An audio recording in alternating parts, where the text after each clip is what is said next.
For the United States, this argument within the Gulf Cooperation Council is very counterproductive for a few reasons. Number one, the United States has invested heavily over the last decade and a half in building collective security among the 6 states of the Gulf Cooperation Council, precisely to counter Iranian threats, especially Iranian threats to the flow of oil and gas from these states to global markets.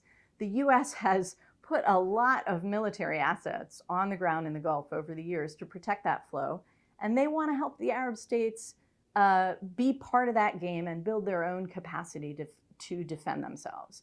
So that whole project is threatened by this family argument.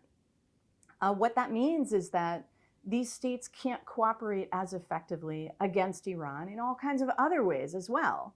And in fact, the Saudis and Emiratis accuse the Qataris of working with Iran, even though I think the Qataris are as worried about Iranian influence as the rest of them. And the other consequences for the war on terrorism, and especially the fight against ISIS in Syria and Iraq. And that's a fight that is by no means over.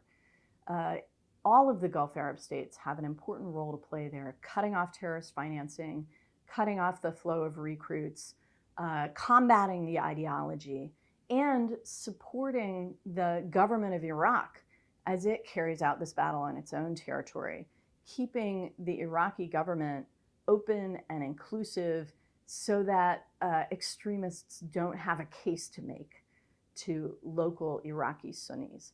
And when the Arab states of the Gulf are mired in infighting, they're not focused on those regional battles. They're not focused on the geopolitics that have a bigger impact on their security, quite frankly, and that very much impact American interests. So I think for the US government, it's frustrating to see that this argument continues unresolved.